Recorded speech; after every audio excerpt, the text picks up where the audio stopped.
C'est un village caché en Luberon, un peu à l'écart de la RD 900, l'ancienne voie romaine. Il domine les vallées du Calavon et du Limergue. Nous voici dans le village de Goult, le village que l'on ne veut pas quitter. Amoureux de son village, Laurent Boissy a décidé de s'y installer pour toujours. À tout juste 30 ans, le jeune homme est un pur Goultois.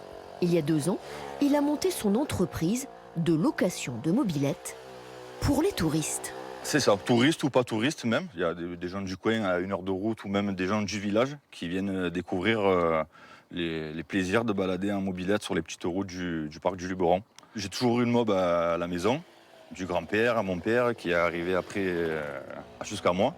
Et puis toujours sortir dans le village avec cette mob, l'attraction que ça menait avec les touristes, là du coup beaucoup. Je me suis dit, il faut que je leur fasse découvrir le Luberon de cette manière-là. Vous m'emmenez faire un tour et voir les autres commerçants, les autres Goultois? Avec plaisir. Allez. Et c'est parti, une fois n'est pas coutume, pour un tour à mobilette dans les ruelles de Goult.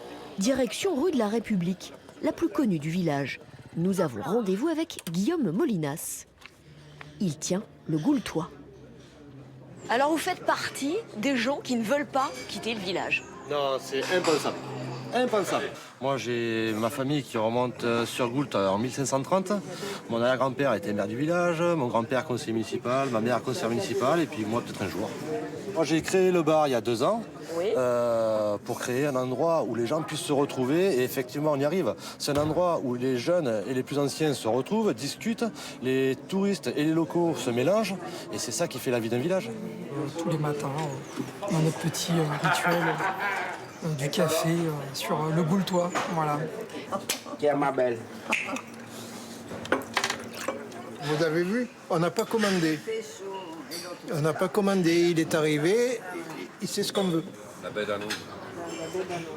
Laurent, il n'y a pas que des bars à Goult. Non, on n'a pas que des bars, on a d'autres petits commerces, on a la pizzeria, on a des agences immobilières, on a un tabac presse qui fait aussi un peu café.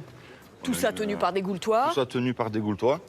On a une boucherie, on a une petite fromagerie, épicerie fine. Et puis là, on va aller voir la famille Morel, qui tient une épicerie, une des plus vieilles épiceries de France. Ça fait bientôt 150 ans qu'ils tiennent ça. Donc on va aller à la rencontre de Sylvain, Michel et Joël, la grand-mère qui avait cette épicerie. Allez. Bonjour. Alors c'est vous la fameuse épicerie Morel, combien de générations? 7 générations, la 5e, la 6e et la 7e, la relève. Joël s'est installée ici en 1961, lorsqu'elle a épousé son mari. Toute sa vie, elle a tenu l'épicerie de Goult. Dans son album, les souvenirs des presque 150 ans de l'établissement. Et là, tout au début, c'est la première... Ah ça, j'avais là, c'était La première épicière. la première épicière. C'était Pauline Molinas et c'était en 1875. Et dans cette épicerie, 365 jours par an, on trouve de tout. Moi, je me suis toujours appliquée à ce qui est tout ce qu'on demandait dans le magasin. C'est extraordinaire pour les gens qui habitent là, c'est un vrai confort. Je pense, puisque ça a été reconnu, puisqu'on m'a fait l'honneur de me donner le Mercure d'or. Après, j'ai été élue Madame Commerce de France. Et alors là, on dirait Simone Veil. Oui. Vous avez rencontré Simone Veil? Oui, on a mangé avec elle, oui. C'est bien. Hein.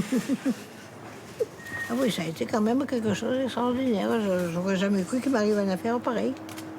Goult, c'est aussi un petit bijou architectural. Son église, de style roman, date du XIIe siècle. À l'intérieur, nous attend Francis Roche, Goultois d'adoption, ancien secrétaire général des musées nationaux. Il vient de terminer une véritable enquête. Là, vous avez un chef-d'œuvre parfaitement dessiné. Ce chef-d'œuvre, c'est Saint-Pierre, la Vierge, l'Enfant et Saint-Sébastien. L'anatomie est parfaite, donc c'est un très bon professionnel. Il n'y a pas un bras qui dépasse, il n'y a pas un pied 3 fois plus long qu'il ne devrait être, il n'y a pas une erreur de perspective. En plus, c'est un tableau luxueux, puisque peint avec des bleus, et le bleu jusqu'au 19e siècle est une couleur chère. Après de longs mois de travail, il a réussi à trouver l'auteur de l'œuvre, Philippe Sauvant, un immense peintre du XVIIIe siècle. La conclusion de cette histoire a été que le 13 avril 2022, il est passé en commission régionale de classement et il a été classé monument historique. Ce tableau va maintenant être restauré et reviendra très vite à Goult, le village que l'on ne veut pas quitter.